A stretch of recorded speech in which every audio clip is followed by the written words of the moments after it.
오늘 131페이지 8정도를 기별하면 그거 할 자 같은데, 그죠?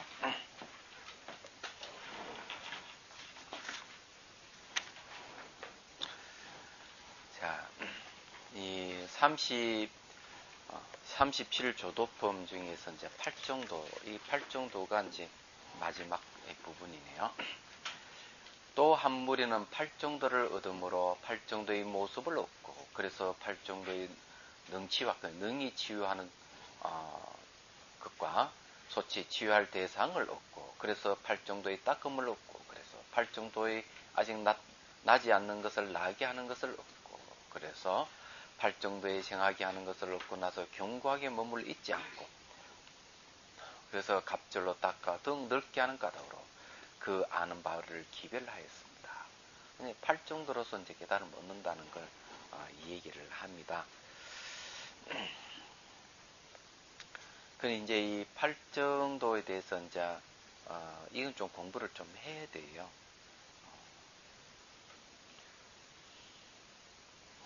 요건 이제 보죠. 이 8정도가 처음에는 이제 정견, 정사유, 정어죠. 그다음 정명, 정업, 정명, 정정진,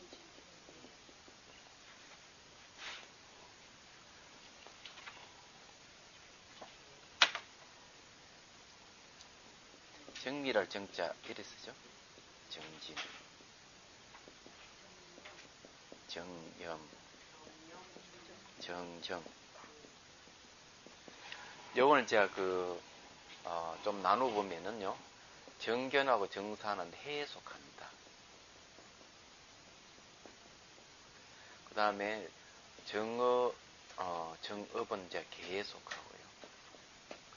그 다음에 정영업, 정점은 이제 정에 속하고요. 요거는 정정지는 다 속하는 겁니다. 근데 이걸 이제 8정도라고 이제 얘기를 했는데, 8가지 바른 길 이런 뜻이거든요. 8가지 바른 길이거든요. 그런데 바를 정자가 왜 들어갔느냐 이게 중요해요. 바를 정자는 이거는 중도를 얘기합니다. 중도. 정도라 하는 건 중도를 얘기를 하는 건데, 우리는 중용이라든지 이런 거는 이쪽 저쪽에 그 한 주황을 중용이라는 말을 쓰지만은 조금 성격이 달라요. 중도하고. 이제 어떠한 곳에 치우치지 않는다 이런 뜻이 있습니다. 이제 치우치지 않는 거에 대해서 얘기하면은 수행하는 데 있어서 쾌락이라든지 고행에 치우치지 않는 걸 얘기를 합니다. 부처님께서 최초로 제일 먼저 8정도로 설했을 때는 당신 경험이 이 안에 녹아져 있는 거예요. 당신 경험이라는 게 뭔가 하면 이때까지 왕궁에 살면서 아주 부유하고 쾌락적인 삶을 살았던 거죠. 그리고 이제 그걸 버리고 또 6년을 고행을 했는데 또 고행의 또 극단의 또 이 수행을 또 했던 것이죠. 이러다 보니까 이 두 길은 쾌락의 길이나 고행의 길은 깨달을 수 없다 하는 것을 명확하게 이제 부처님이 말씀하시는 거예요. 이게 이제 중도예요. 제가 미얀마에서 수행을 할 때 한 번은 노스님이 하시는 말씀이, 야, 너 그렇게 애를 쓴다 해가지고 그 수행 진전이 있는 게 아니다 이러는 거예요. 나보고 그런 얘기. 제가 가서 진짜 열심히 했거든요. 당신 눈은 내가 진짜 열심히 하는 것 같이 보였던 것 같아요. 근데 우리 절집은 9시에 자가지고 새벽 3시에 일어난단 말이에요. 근데 거기도 그 시간대가 비슷해요. 비슷한데 저는 보통 시간 12시 자가지고 새벽 3시 한 반쯤 돼가 일어나요. 얘기하다만. 생활 습관이 그렇게 들어가지고 송강사 있을 때도 86년도에 이제 강의를 해달라 해서 갔을 때 3년 동안 강의 준비를 하면서 밤잠을 안 자가면서 준비를 했어요. 그게 지문 가리기인데 이제 초짜 강사 출발인데 지문 하나를 가리키기 위해서 사전을 21개의 사전을 구입했어요. 대만, 중국어. 왜냐하면 글자가 없으니까 국내에서 이게 아무리 쳐도 글자가 없으니까 그러면 사전을 중국이나 대만 같은 데 사오는 수밖에 없는 거예요. 그런 거 보면 있으니까. 그러다 보니까 이 강의 준비를 한다는 게 그렇거든요. 근데 사람들을 찾아오니까 처음에 짜증스러운 거예요. 왜냐하면 이 강의 준비를 사람 찾아오면 짜증스러우니까. 그러다가 생각을 바꿨어요. 찾아오는 사람을 이게 어떻게 미워할 수 있는 게 아니지 않나. 그러다 보니까 이제 앱을 끝나고 난 뒤에 이제 강의 준비를 하는다. 하다 보면 거의 12시까지 가는 거죠. 그러다 글자 한자를 찾기 위해서 밤 새운 적도 있어요. 그럴 정도. 그러다 생활 패턴이 그러다 보니까 그 미얀마 가수도 수행을 하면은 거의 12시 가까이 돼가 바로 꼭 앉아 수행하다 자고 이러니까 뭐 다 알겠죠, 사람들이. 거기에는 특히 판디타라마에서는 다 감시를 해요. 수행하는지 안 하는지. 안 한다 싶으면 불러가서 보내버려요. 예. 당신 다음에 오라고 보내버려요. 아주 재밌는 거죠, 이게. 그럴 정도예요. 그런데 이제 노스님이 딱 그렇게 맞섰다. 그렇게 얘기를 하는 겁니다. 근데 이제 이게 맞는 얘기가 너무 매를 쓴다고 해가지고 공부가 진척이 있는 게 아니에요. 그렇다고 이 공부를 게을리하고 이러면은 놓아버리고 이러면은 또 공부가 안 된다. 그래서 다 그 중도를 취해야 돼요. 그래서 이건 실천 중도라 그러죠. 고행이나 쾌락이 치우치지 않는다. 이치 중도는 유라든지 무에 치우치지 않는 걸 유무 중도라 하죠. 그런 건 이제 공성을 이제 그렇게 얘기를 하는 겁니다. 그래서 경전에 보면은 20억이 경인 그 전에 한번 얘기했지만은 그것을 열심히 수행했지만 안 되니까 내가 아이고 뭐 제 속세 나가야 되겠다. 뭐 속세 못 사는 것도 아닌데 내가 이렇게 애를 써도 안 된다면은 수행을 접는 게 좋겠다 이런 생각을 했어요. 부처님 시자를 불러오는 거죠. 또 저게 공부가 안 되니까 계속 나갈래 그러지? 이러니까 어이쿠 이 부처님 내 마음을 다 아신다 이러면서 머리카락이 쭉 빗서는 얘기를 해요. 그래서 너 세속에서 뭐 잘 했느냐 하니까 이제 연주하는 금문고가 잘합니다. 그래 소리가 잘 나려면 어떻게 해야 되느냐? 팽팽히 당겨서 소리 잘 나느냐? 아닙니다. 느슨하게 하면 소리 잘 나는 아닙니다. 알맞게 느슨하지도 않고 팽팽하지도 않고 그러면 아름다운 소리가 납니다. 그래 부처님 하시면 그거 맞잖아요. 수행도 그렇게 해야 된다. 완급 조절을 잘 해야 된다. 그거 이제 얘기를 합니다. 그래서 나온 게 8정도예요. 이 바르닥 하는 말이 그런 이야기입니다. 자, 그 다음에 이제 여기에 이제 바른 말하고 바른 어와 바른 이게 정명이라 하는 요거는 바른 이거 생활 습관이라든지 그런 겁니다. 바른 생활 습관, 다르게 얘기하자면은 바른 직업 이런 거. 그런데 개에 속하는데 이 개가 매우 중요해가지고 개정해는 이 개정해는 분리되어 있는 게 아니에요. 그 저게 이 도덕성인데 개락하는 거는 이걸 잘 갖춰져 있어야 돼요. 그래서 이 해심일경 아니 저게 대승귀신론에 또 뭘 얘기하는가 하면은 이게 이제 귀신의 침범이나 마군의 침범이 있어요. 그럼 어떻게 해야 되느냐? 아니 출가자는 이제 객본을 외워야 된다는 거예요. 객본이라는 게 비구 250개나 비구니 340개를 외우는 거예요. 그 다음에 제가자는 그 어떻게 해야 되느냐? 보살계본을 외워야 된다. 보살계본. 그리고 또 뭘 외워야 되는가 하면 그 외에 이제 외울 게 상기의계하고 그 다음에 5개, 신도 5개를 이걸 외워라. 이렇게 하면은 귀신은 자연의 물로 갈 것이다. 이런 대목이 나옵니다. 거기 이제 원효스님께서 그 대성기신은 마군이 이 마장에 대해서 그 나온 부분, 주석하신 부분 거기 나오는데 거의 비슷한 이야기가 어디에 나오는가 하면은 원효스님 저술 중에서 발심수행장이 있습니다. 발심수행장에서 원효스님 하시는 말씀이 이 수행자가 개를 지키지 않고 개를 파하라는 것은 선신이 도와주지 않는다. 선신이 보호해주지 않는다. 이런 말이 나옵니다. 이 선신이 보호를 안 해주면은 다른 그 잡신들이 침범이 있다는 거죠. 얘기하자면은. 그래서 이제 그런 걸 막는데 가장 중요한 게 이 개예요. 그래서 바깥의 도로는 울타리와 같이 바깥의 도로는 장애를 막아주는 게 개다 하는 얘기. 그 얘기 매우 중요한 거죠. 이 도덕성이라는 게. 그래서 1년에 한 차는 꼭 받아야 됩니다. 사실 한 6개월에 한 번씩 해야 되는데 어제 하도 세상이 빨리 돌아가니까 옛날에는 천천히 돌아갈 때나 1년에 한 차는 요즘은 뭐 너무 빨리 돌아가니까 제가 남방에 가서 참 감명 깊었던 게 신도들 자기가 좀 잘못했다 싶으면은 절에 와가지고 스님한테 5개월 다시 받아요. 그냥 이 앉은 자리에서 이제 성창구창에서 받는 거예요. 그런 게 참 아름답게 느껴지고 이러는데 아주 중요하다는 거죠. 그 다음에 이제 이게 정이라고 하는 선정이죠. 이거는 이제 사마타 수행을 해야만 되는 거고 해락하는 거는 이파사나 수행을 해야만 되는 부분이에요. 근데 여기에 정견하는 바른견해락하는 뭘 바른견인가 하면은 이 고지멸도 하는 게 있거든요.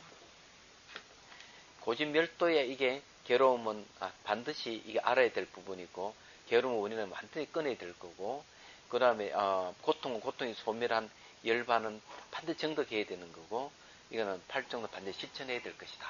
이 부분은 얘기하는데 정견이라 하는 거는 이 사성제 하나하나의 바른 이해를 갖다 정견이라.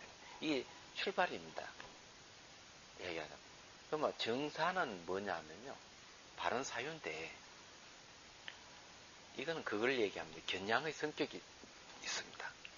내가 바르게 사유를 한다 하는 거는 사유는 항상 그 대상에 화살을 겨누듯이 겨냥하고 있는 상태를 얘기해요. 이거는요. 이건 뭐 제가 얘기 안 해도 잘 아는 뭐 확실한 사례가 있죠. 오로지 그녀만 생각하는 길동이와 오로지 그이만 생각하는 갑순이 생각하면 금방 알 수가 있죠. 생각한다 하는 거는 대상에 항상 가 있는 거죠. 그 상사병 걸린 그 어떤 청년의 얘기 들어보니까 예비군 훈련 가서도 자기 애인이 저 멀리 달려오는 것 같이 환상이 보인대요. 그럴 정도의 예비군 훈련 갔는데 그거 올 리가 없는데도 불구하고 그럴 정도. 그러니까 이게 뭔가 뭐 생각이라 하는 것이 한 대상에 딱 겨냥하고 있는 성질을 얘기를 하는 거예요. 그 다음에 이제 이 염이라고 얘기하는 거는 뭔가 하면은 이거는 대상을 정확하게 파악하는 걸 얘기합니다. 정정은 계속 반복 훈련에서 오는 그 선정인데요. 요걸 그림을 그리면 이렇게 됩니다.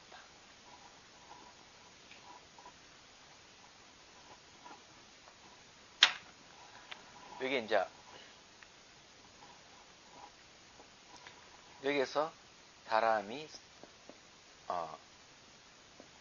화살을 쏜다. 이러면은 이건 이제 그 화살 쏠 때 자세를 잡는 거는요. 정어, 정업, 정명 이 개가 하는 역할이에요. 얘기하자면.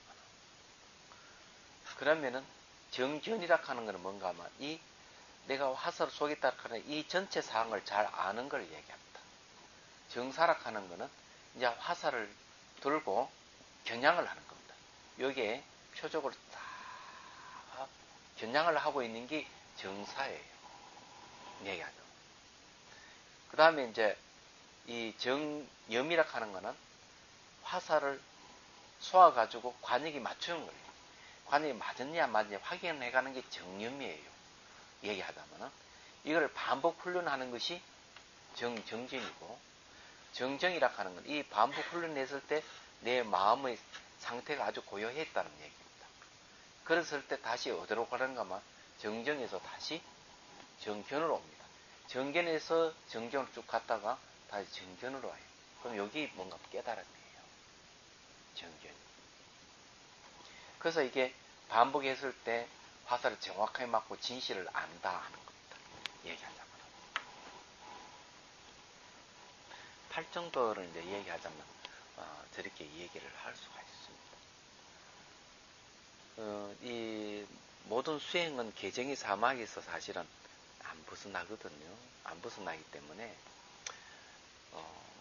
육바라밀도 개정이 사막이에요. 얘기하자면. 그 이제 이 뭐고 팔만대장경도 다 보면 개정이 사막이에요. 수행도 개정이 사막이고 교학과 수행이 정확하게 일치하는 게 개정이 사막이에요. 매우 중요하죠. 그래서 이게 바른말, 바른업, 바른이 이제 직업을 가진다는 거 매우 중요해요. 저게 이제 그 계율에 속하니까 지금 잘 안 되죠. 말도 막 거짓말 내서 행동도 살생, 도둑질, 뭐 삿된 음행도 해서 그러잖아요. 또 직업도 보면은 내도록 그 죽이는 직업에는 생명 사고 팔고 하는 그런 직업을 가요.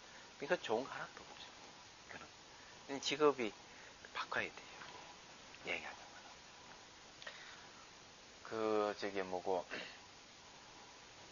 옛날에 그 일제시대 때 이 직업과 관련되는 거니까 이제 말씀드리는데 한 사람 늘 머리가 아파요. 그래가지고는 해방되고 난 뒤에 머리가 너무 아프니까 온갖 병원 의사 다 다니고 이래도 이 머리 두통을 해결할 수 없었던 거죠. 최후에 도저히 안 돼서 어디 가는가 하면은 스님한테 갔어. 얘기하세요. 병원에 가도 이게 알지를 못하고 이렇게 하는데 머리가 이렇게 또 너무 아프고 이러는데 그 원인을 알 수가 없습니다. 이렇게 하니까 스님이 하시는 말씀이 자네 직업이 뭐냐? 지금 백수입니다. 그러니까 아니 백수 되기 전에 직업이 뭐였죠? 그러니까 실토하니 형사예요. 일제시대 때. 그래 그러면은 범인을 잡아가지고 어떻게 했지? 그러니까 머리 아픈 거에 관계되는 것. 딱 이러니까 딱 떠오르는 게 이 사람은 이 범인을 잡아 어떻게 고문을 했는가? 뭐 독립군일 가능성이 많죠. 꽁꽁 묶어 놓고 머리 전당에 물을 떨어뜨리는 거야. 그냥 한 방울씩 떨어뜨려요. 그럼 처음에는 별 반응이 없다. 한 자리 계속 한 방울 계속 떨어뜨리면은 엄청난 충격에 두통이 오는 거예요. 이게 그런 고문을 했어요. 그러니까 스님 바로 그 가보다 당신은 그 범인들을 그렇게 괴롭힌 가보로 당신 머리가 두통이 온 것이다. 왜냐하면 고문을 하는 사람은 그 사실을 알기 때문에 양심이 가책이 되기 때문에 자기가 자기를 고문하는 거예요. 그런 게 있는 거죠. 두통 이야기 하니까 그 뭐 노쇠 인가 얘기도 생각나는 거. 해도 두통이가지고 병원에 아무 이상이 없는데 원인을 밝혀내지 못하니까 저희 부인이 스님한테 찾아와 하소연을 했어요. 스님, 저희 지인 남편이 병원 입원해 있는데 도저히 이게 두통 때문에 병원에 손을 쓸 수가 없는데 원인을 모르겠습니다. 이러니까 스님 하시면 몇 년 몇 월 몇 시에 옆집에 날라온 장닭을 잡아본 적이 있지. 딱 그래. 그 장닭이 그 닭의 왕이다 하는 거죠. 아주 깃털은 멋있고 크고 이런데 그걸 두 부부 잡아먹었지 않느냐. 그래서 이 닭의 장닭의 식신이 당신 남편 머리에 올라앉아 계속 머리를 쫓고 있으니까 머리결이 아플 수밖에 돼 있느냐. 어떻게 했으면 좋겠습니까? 참여를 해라. 그 닭을 참여를 하니까 두통이 멈춰져. 이제 그런 이야기가 그 책에서 나옵니다. 인가 이야기. 그 책 다 사 보셨죠? 예?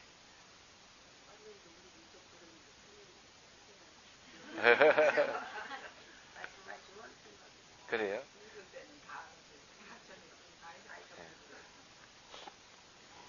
거기는 저기 뭐고 양무제가 왕이 된 황제가 된 인연에 대한 얘기도 있어요. 로마는 지공하상이 보고 황제가 내가 전생에 뭐였는지 말해달라. 내가 이렇게 황제가 될 수 있는 이유가 뭐냐? 아이고 제가 얘기해도 별로 뭐 좋아하지 않을 건데 그러니까 그래도 얘기해달라고. 저러니까 지공하상이 하는 말이 황제의 전생은 나무꾼이었습니다. 나무꾼이 어떻게 황제가 될 수 있나? 사내가 나무하러 갔는데 폐사된 절에 이 부처님이 비를 맞고 있다. 왜 구멍이 뚫려가지고. 그러니까 나무꾼이 자기 모자를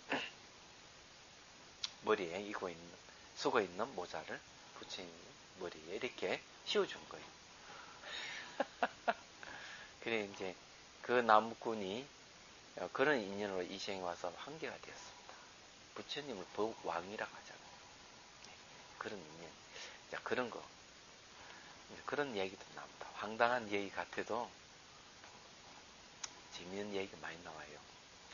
자, 그거 봅시다. 원칙소 1번 보십시오. 지도론 제19권에 의하면 삿된 법을 깨뜨리는 정도의 행위이기 때문에 삿된 법을 깨뜨린다 했어요. 근데 바른 길이라 했네요. 행위 때문에 정건이라 한다. 부진할 건자 쓰죠. 예. 또 네 가지 정진하는 마음이 명명스럽게 발동하기 때문에 정건이라 한다. 이 네 가지 정진하는 마음이라는 거는 아마 이런 걸 거예요. 이게 생긴 악을 끊어버리는 것. 또 두 번째는 생기지 않는 선을 생기게 하는 것. 그런 세 번째는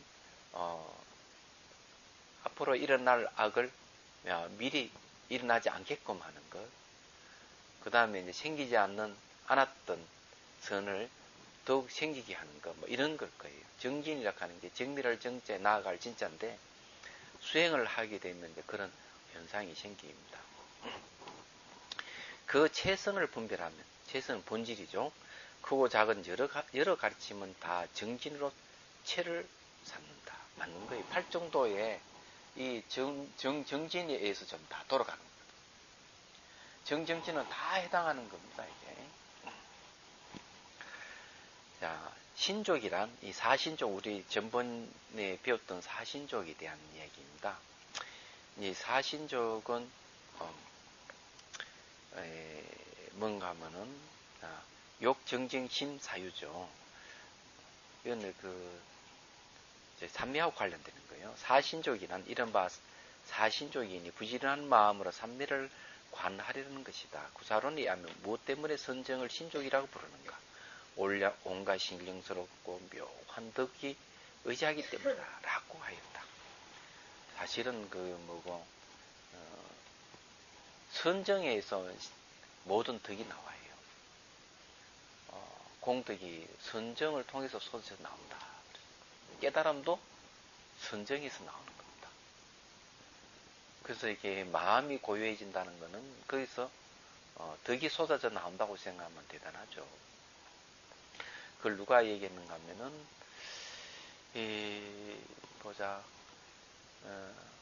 도서에 나오는 도서는 누가 지었더라? 이름도 팽팽팽 도는 이 도서에 보면 이제 거의 나오는데 도서는 선악 개론서라고 보면 틀림없어요.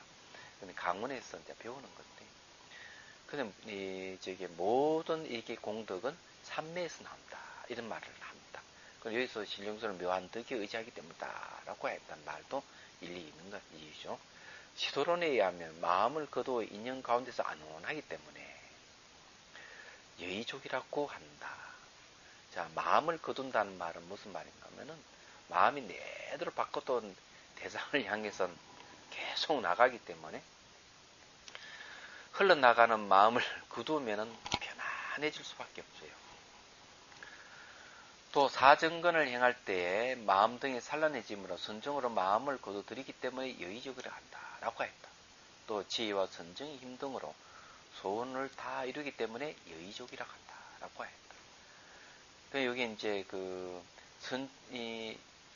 지혜와 선정의 힘이라는 거죠. 이걸 인해가 소원을 이룬다. 자기 원하는 바를 이룬다. 이런 구사론에 의하면 무엇 때문에 이 오근과 오력의 믿음, 정진, 생각, 선정, 지혜 5가지 법에서 먼저 뿌리를 말하고 뒤에 힘을 말하는가. 이거는 제가 그 오근과 오력에 대한 얘기입니다. 이 5가지 법의 하상품에 의하여 선으로 나누기 때문이요. 아래 위의 품에 의해서 나눴다는 거죠. 또 굴복시킬 수 있거니와 굴복시킬 수 없음에 의하기 때문이며 하품의 믿음 등은 세력이 모자라기 때문에 다스림을 받아 같은 종류의 굴복하지만 상품의 이어 반대이기 때문에 힘이라는 이름을 얻는 것이다. 유가론에 의하면 정사의 뜻이기 때문에 근이라 부르고 굴복시키기 어려운 뜻이기 때문에 여기라 한다라고 해요. 자, 이게 무슨 말인가 하면요. 이 참 말하는 게 좀 어려운 말 같이 느껴지죠. 여기 이제 믿음, 정진, 생각, 선정, 지혜가 다시 있는데 이 오건 가는 거는요 뿌리거든요. 근데 이게 믿음이 확고하지 않을 수가 있어요. 믿음이 확고하다가도 무슨 말하면 그만 막 흔들리고 이러면은 이건 오건이에요.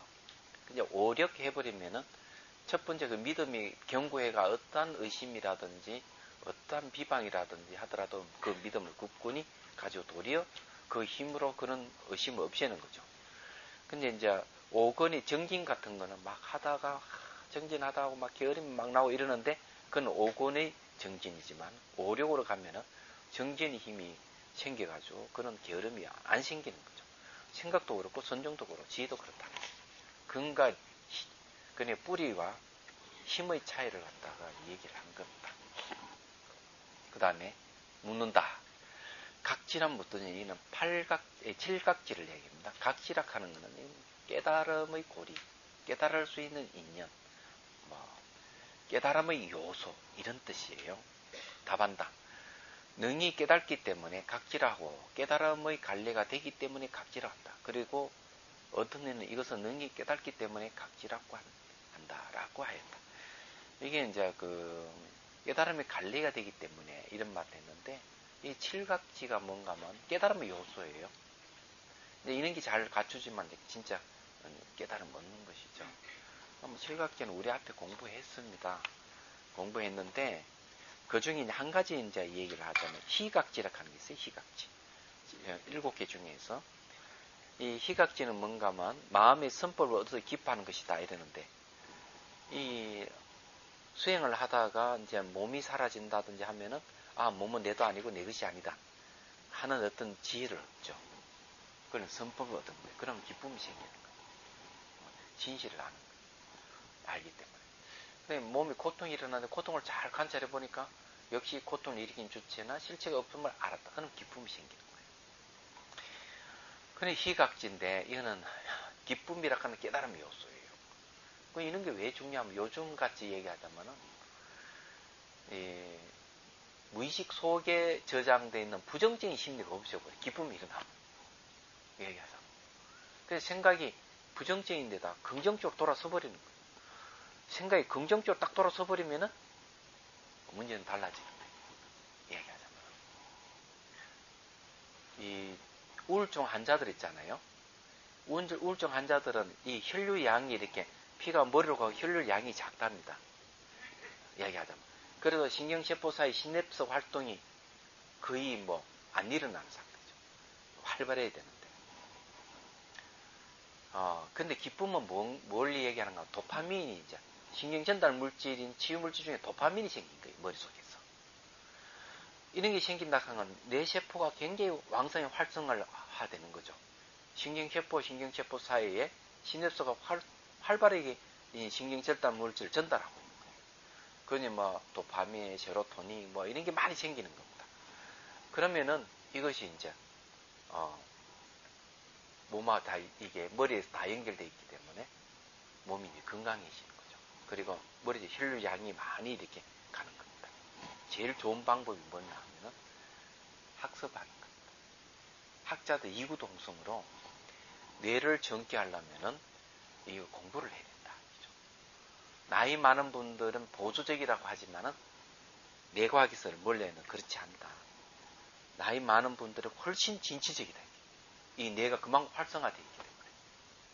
근데 뭐 이제 노인이라 해가지고 이렇게 뭐고 건들건들하는 의자에 앉아가지고 안락 의자에 앉아가 세월 보내는 거는 일찍 죽는 것이다.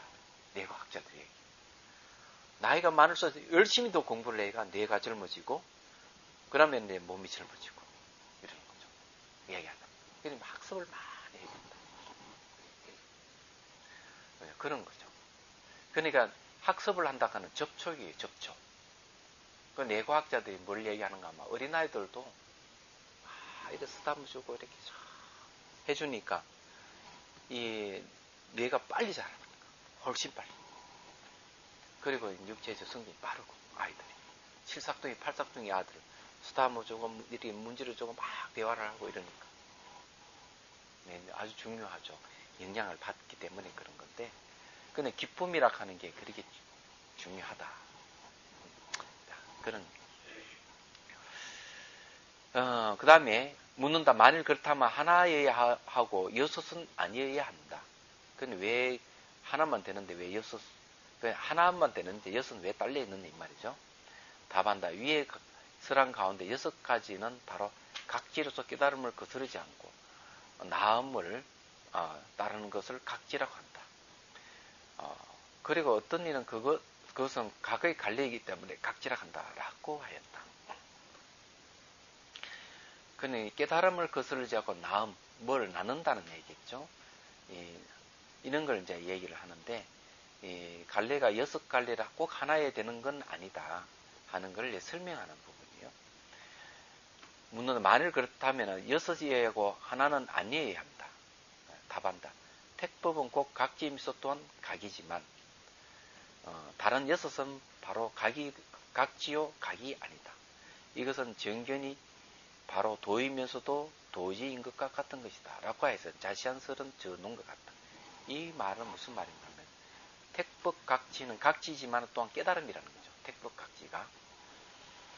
택법이라는 말은 뭔가 하면 법을 선택한다 이런 얘기예요.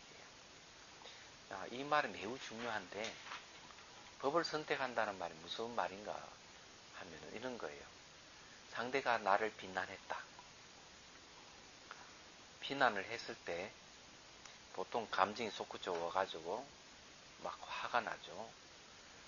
화나면 아도레날린이 막 분비됩니다. 머리에. 얼굴도 험상궂어지고 말도 자꾸 튀어나오죠. 이건 택법각지가 아니에요. 이런 경우는. 그거는 뭔가 하면 성을 일으키는 거죠. 성을. 그러니까 이런 건 이제 택진각지라고 해야 됩니다. 뭘 선택했는가 하면 썩냄을 선택한 거예요. 예, 탐진지경에서. 그래서 상대 나를 비난했다. 택법각지는 뭔가 하면 법을 선택하는 거죠. 화난 거에 대해서 화락하는 것은 그냥 일어나는 게 아니고 관계성 속에 일어난다. 화락하는 것은 역시 실체가 없는 것이다. 하는 걸 아는 거죠. 이렇게 아는 걸 법을 선택한다. 네. 관계성 속에 일어나기 때문에 실체성이 없는 거거든. 달라이 라마 스님 말 맞다나 개새끼하고 탁 욕을 하면은 내 뒤를 탁 돌아보래요. 왜냐하면 개꼬리가 있는지 없는지 확인하는 거예요. 그런데 개꼬리가 없으면 그건 아니라는 거죠. 자기 개가 아니라는 얘기예요. 그렇게 이제 그 존자님도 대단히 이게 뭐고 입담이 다 대단해가지고 유무감이 굉장히 뛰어나신 분이에요. 그렇게 얘기하듯이 반응을 하더라도 그걸 이게 법을 선택하느냐 성냄을 선택하느냐에 다른 거예요. 그래 법을 선택하는 건 이게 이제 택법 각지다. 그리고 이거는 각지이면서 뭔가 막 깨달음이다. 그렇지만 다른 6개는 각지는 각지인데 깨달음 요소는 요소지만 깨달음은 아니다. 이렇게 얘기를 하는 거죠. 그래서 이제 그런 걸 이제 얘기해가지고 6이어야 하고 하나는 아니어야 한다는 말에 대한 반박을 한 거죠. 자, 원칙소 2.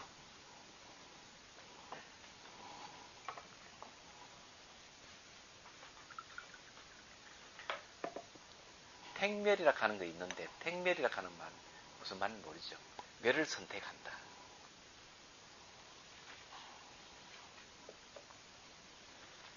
이걸 하신 분은 부처님만이 할 수 있는 것이죠.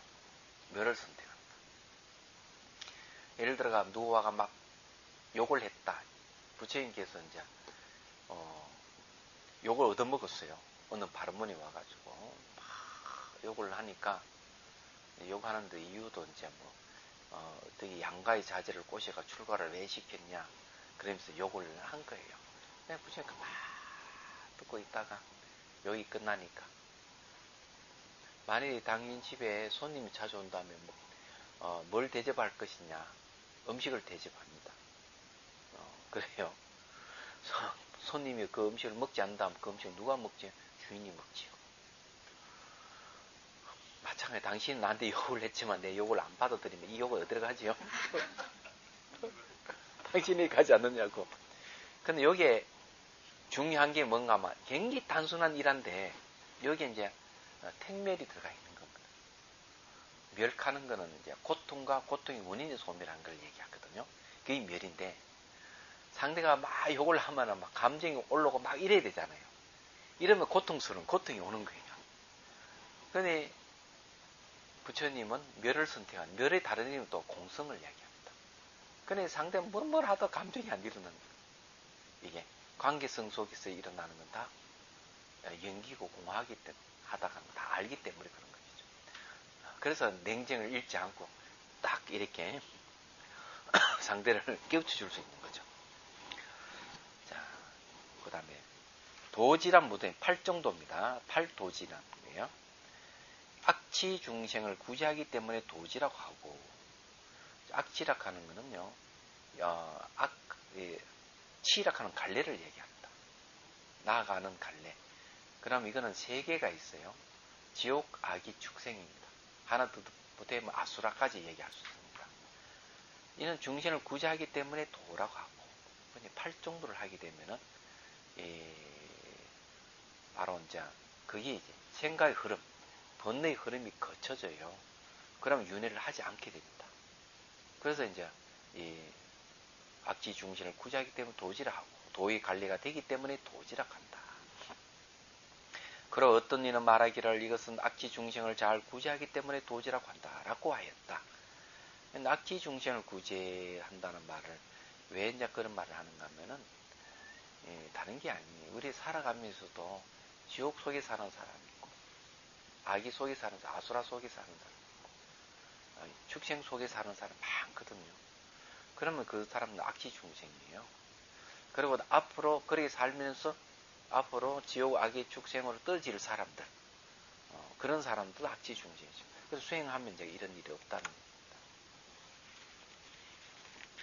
겁니다. 그 다음에 정견은 8정도 정견은 곧 도요 또한 도지이며 이때 도락하는 것과 도지하고는 다릅니다.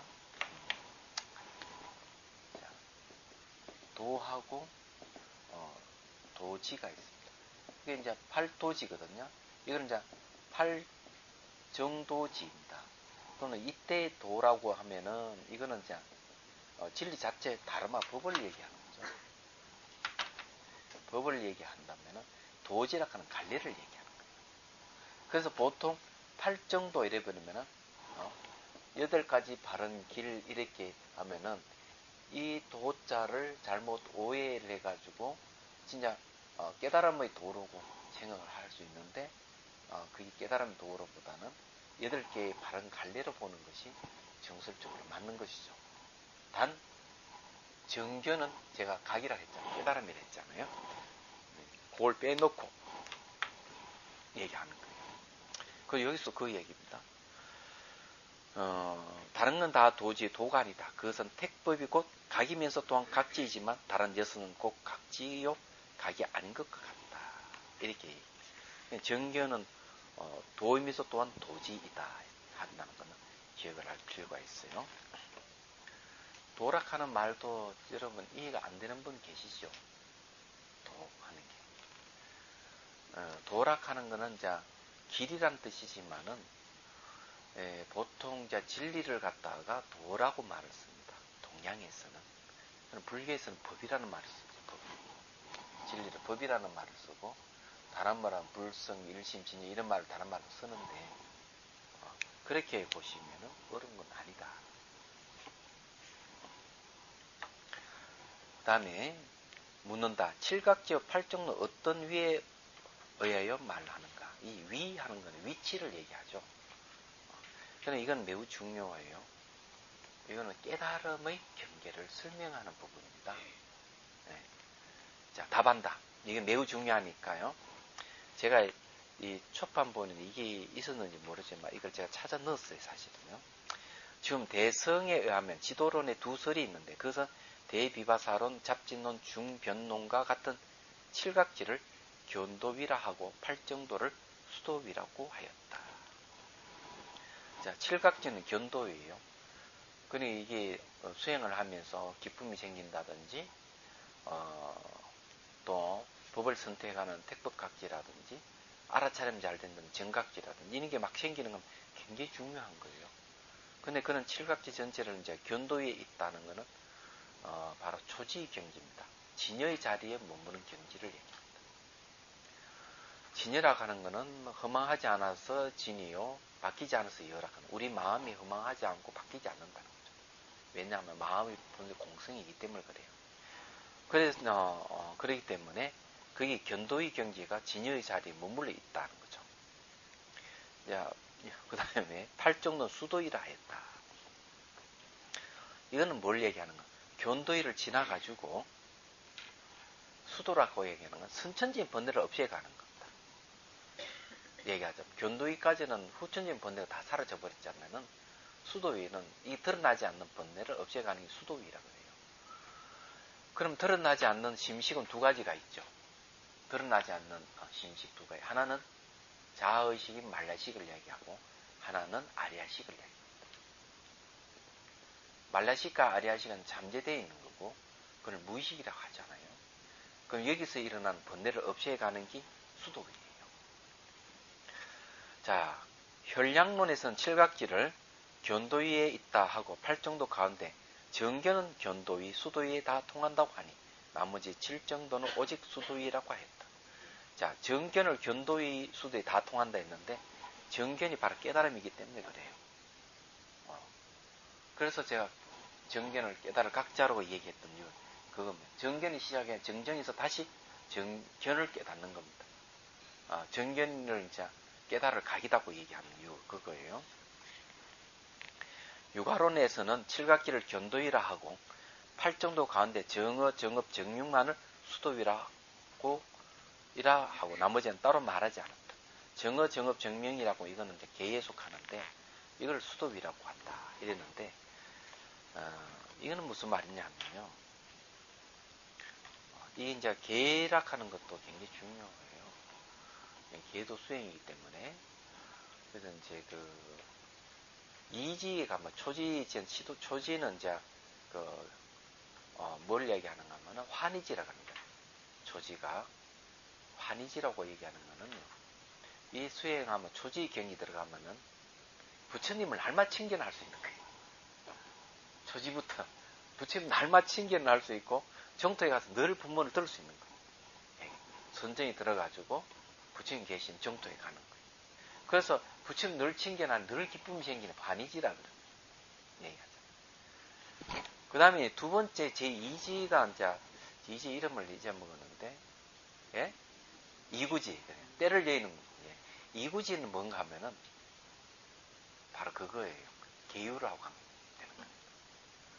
8만 세행까지 주주를 지키시는 단계. 그런 거는 이제 도공지라고 얘기를 해요. 도공계라 그럽니다. 죄송합니다. 도와 함께하는 계다. 내가 수행 경기에 올라가면 초지에서 이지로 갔을 때는 벌써 수행 단계가 높아져 가지고 저절을 계율이 지키시는 거예요. 얘기하자면 저절을 계율이 지키시는 거예요. 내가 지키고자 안 하더라도 그게 이지. 그건 이지부터 수도이기 때문에 이런 말을 했지 않느냐 추측을 합니다. 야, 보자.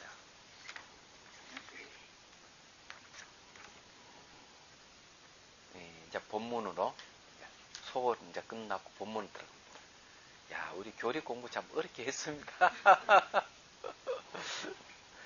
37번 경문을 읽겠어. 선년의 생각. 선년은 수보리를 선년이라 그럽니다. 해공제일이라 그러죠. 공을 가장 잘 이해하시는 분이에요. 세존이시여, 저는 그들을 보고 나서 가만히 생각하였습니다. 저 장로들은 얻은 바 현관에 의하여 각기 가지가지 상법을 말하고 그 깨달은 바를 기별하는구나. 자, 상법이라고 37조 도품의 상법이에요. 모양을 얘기하죠. 팔정도도 모양이 있잖아요. 뭐 칠각지라든지 뭐 오곤 오력이라든지 모양이 있는 겁니다. 그럼 모양이 없는 건 어떤가 하면은 공성 모양이 없죠. 공성 모양 없습니다. 그는 이제 상법이 아니라 성법이라고 합니다. 성법, 상법, 성법.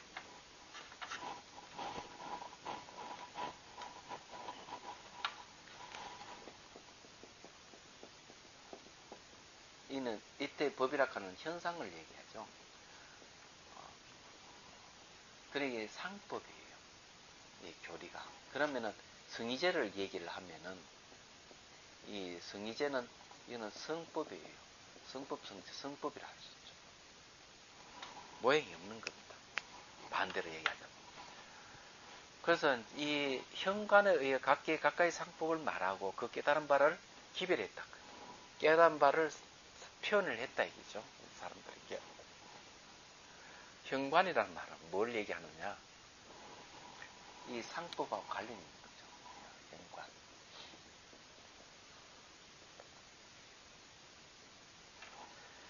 자, 예를 들어서 이제 얘기하면은, 딱 가져가지고 뭔가 마음을 관찰하면은, 몸에다 가지가지 이제 흙의 요소, 물의 요소, 불의 요소, 바람의 요소, 허공의 요소가 막 나타나요. 나타나는 거는 어때요? 모습을 가지고 있으니까 상이죠. 그럼 나타난 걸 관찰한다. 그런 현관이에요. 그 나타나는 관찰하는데 이게는 어떤 게 묘미가 있느냐. 과거는 지나갔기 때문에 관찰할 수 없고 미래는 오지 않아서 관찰할 수 없어요. 현재 순간도 매 순간순간 변하기 때문에 현재 순간만이 관찰이 가능한 거예요. 육체적인 것도 그렇지만은 정신적인 마음도 느낌, 감정, 생각 이것도 지나간 거는 관찰할 수 없고 오지 않은 거는 관찰할 수 없지만 현재의 느낌, 현재의 감정, 현재 생각이 일어나는 거는 관찰이 가능한 거죠. 그러니까 현재 나타난 거는 관찰한다고 해서 현관인데 나타난 거는 뭔가 다 상법. 그런데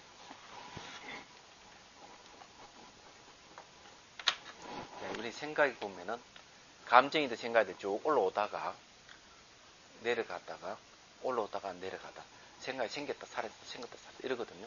이거는 생김 또 사라짐 이게 반복하는 거죠. 이건 또 생김 사라짐. 그러면 생각이 일어나는 곳이 여기고요. 딱 사라지는 요 정점이 역시 사라지는 곳이에요. 요것도 정점이 있는 거죠. 여기도 정점이에요. 이런 부분을 관찰하는 거죠. 현관해 보는 겁니다.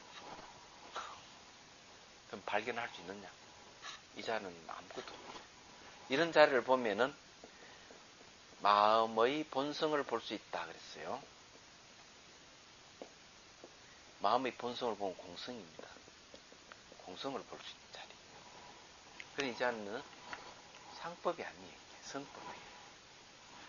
그래서 이제 현관을 잘 하면은 그 현관을 통해 가지고 공성을 깨칠 수 있고 무아를 깨칠 수가 있는 거예요. 물질적 형상도 그렇고 정신적 현상도 그렇고. 누가 나보고 묻더라고. 저기 마시센터는 배 관찰을 하라고 그럴 때. 그리고 배가 멈춰지면 엉덩이 감각 관찰하라고 이렇게 얘기를 하는데 스님 왜 호흡 관찰을 합니까? 시킵니까? 이런. 원래 부처님은 수식 하나 호흡 관찰을 시켜요. 근데 이제 마시 스님은 살짝 배를 관찰해요. 배가 들어갔다 나왔다 하는 것도 호흡하고 똑같은 거니까. 아주 기발한 아이디어죠. 그래서 저는 이게 몸이 사라지고 엉덩이 감각 관찰을 왜 호흡으로 오느냐. 여기에 선정이 들어가는 데 있어가지고 굉장히 쉬워요.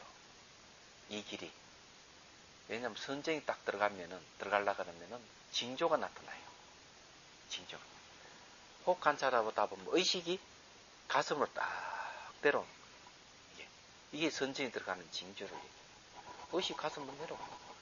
그래서 이게, 근데 배를 관찰한다든지 이러면은 의식이 내려오는 것이 잘 관찰될까 하는 부분이 있는 겁니다. 얘기하다 보면. 근데 이제 호흡 쫙 관찰하다 보면은 호흡이 들숨 사이에 틈이 있어요. 항상. 요면쯤. 틈을 관찰해야 돼요. 예를 들어 몸에 여러 가지 현상이 일어나고 사라지더라도 한 대상을 잘 보면 이것도 일어나고 사라지는 게 틈이 있어요. 저걸 하고 싸움을 한다면 저걸 틈을 채야 되잖아요. 마찬가지. 공부도 틈을 치고 들어가야 돼요. 그럼 이제 진실을 알게 되는 거죠. 법정 싸움을 하면 어떻습니까? 법정에서 싸움을 할 때 상대의 허점을 찔러 들어가야만이 진실이 밝혀지지 않아요? 똑같은 겁니다. 부부싸움을 그래 안 합니까?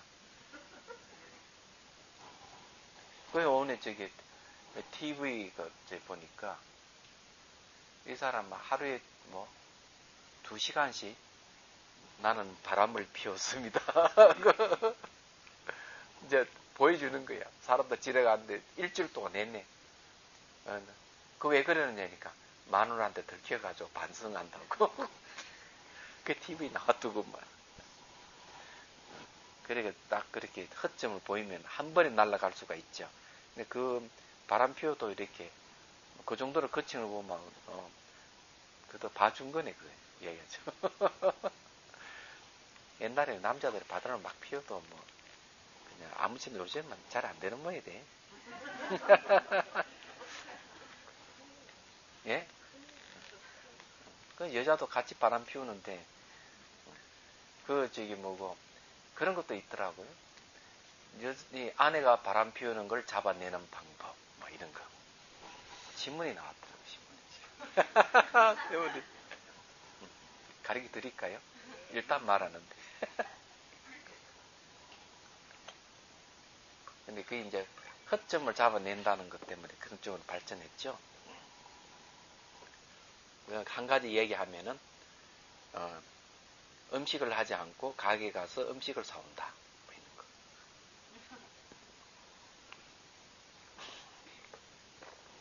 옛날에 하지 않는 것을 열심히 설고 닦고 열심히 음식을 해야 된다. 니 의심할 바다는 거.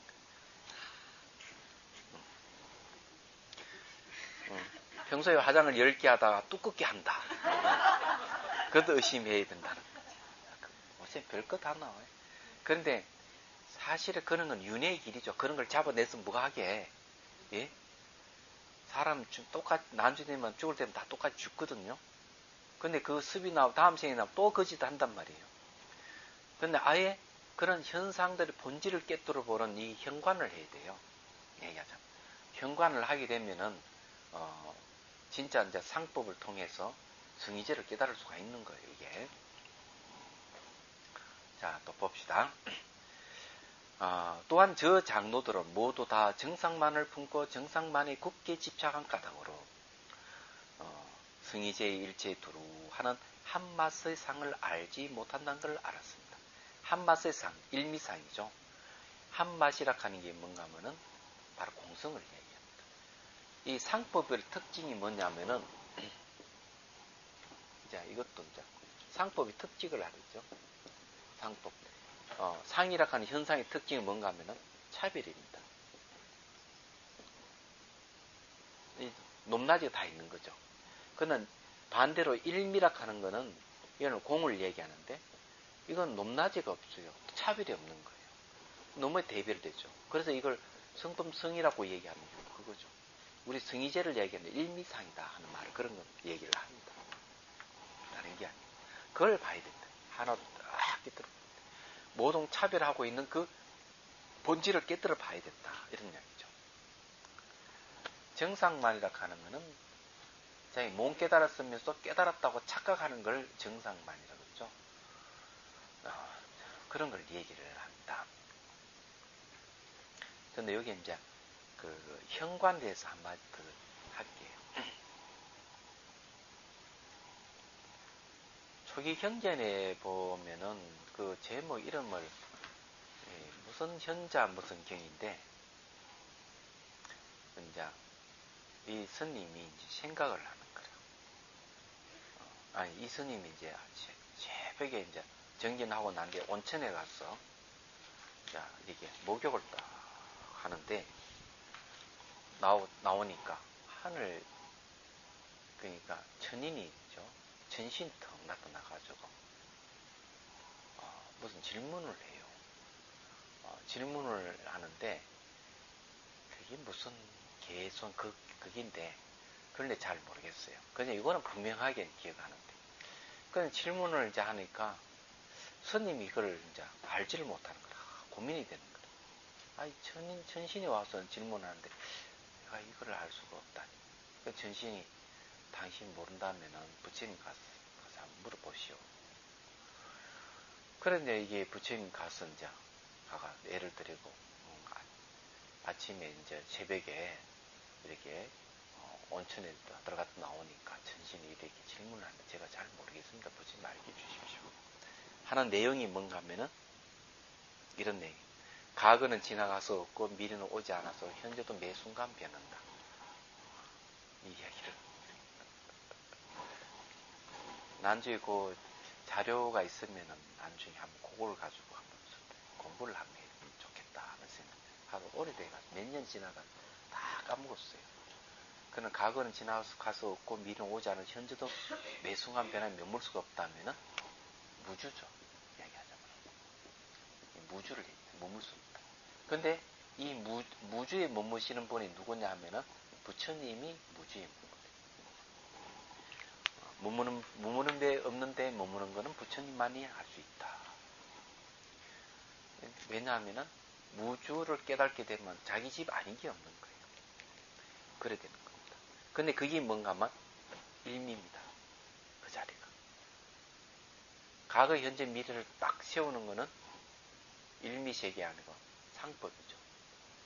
그래서 이제 부처님은 과거, 현재, 미래를 세우는 세계를 말과 생각으로 건립된 세계를 과거, 현재, 미래가 있는 세계라고 얘기하잖아.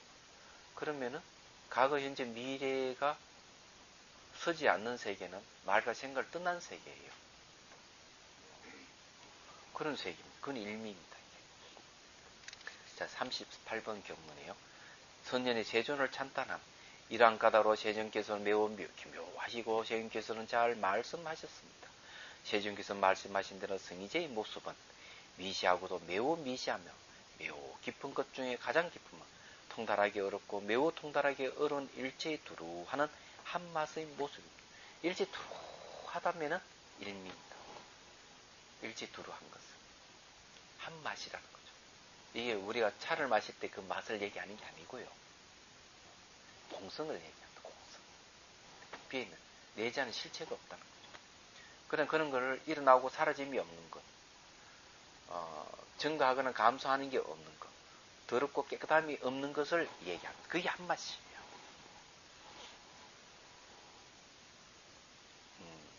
이해가 안 된다면 이제 말씀드리죠. 이제 찻잔을 예를 들어서 얘기해보죠. 이 찻잔은 이 모양은 변할 수 있어요. 모양은 변할 수 있는데 망치를 때려 부수고 이러면 모양은 변할 수 있는데 이 찻잔은 변하지 않는 게 하나 있는데 그게 뭔 줄 아십니까? 공성 맞긴 맞죠. 비유를 들자면은 이 모양이라든지 이런 건 변할 수 있는데 이 모양을 이루고 있는 흙은 하나예요. 얘기하자면. 이런 비유가 이제 대승기신으로 나오는데 실질적으로는 이게 부시면 다 부서지거든요. 그럼 여기 변하지 않는 건 공성이에요. 공성은 실체 없는 걸 같아요. 실체가 없는 것을 공성이라고 해요. 그런 이런 걸 실체가 없다 하는 알 수 있는 거는 던지면 깨진다는 거죠. 그러면은 책은 어때요? 책은 불에 태우면 타지 않아요. 실체가 없기 때문에 고정되어 있지 않아도 변하기 때문에 타버린다고. 책상도 마찬가지죠. 사람은 영원히 삽니까? 그러면은 이 실체 없는 깨질 성질을 갖고 있는 실체가 없다 하는 걸 기준으로 본다면 사람도 그렇고 책도 그렇고 다 그렇죠. 건물은 어때요? 건물도 마찬가지죠. 그러면 더 넓혀 대한민국은 어때요? 마찬가지죠. 예?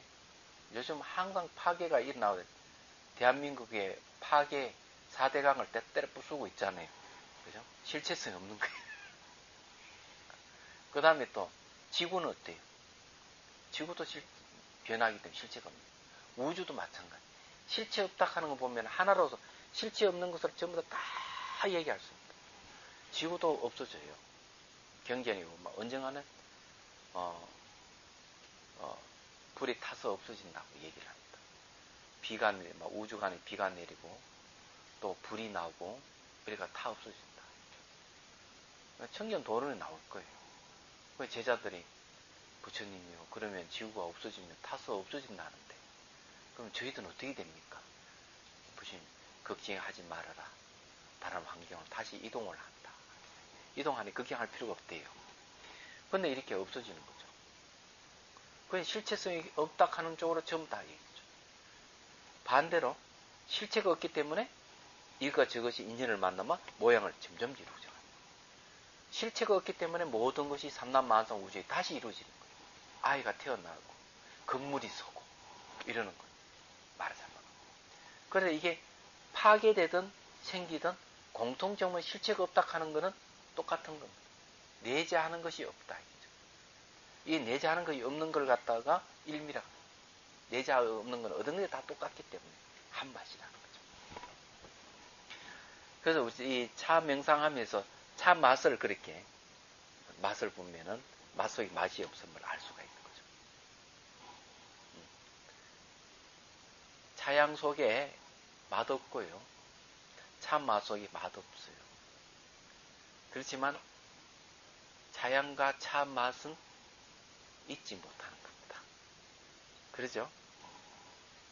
잘 생각해 보세요. 향은 차 향을 맡아도 잡을 수가 없어요. 지금 향기 나네요. 밥 냄새 못 잡잖아. 잡을 수가 없는 거예요. 맛도 마찬가지 잡을 수가 없어요. 실체가 없어요. 근데 희한하게도 차향이나 차 맛을 이게 감정에 잊지를 못하는 이 사람. 잡을 수 없는 이거. 예, 신기하잖아요.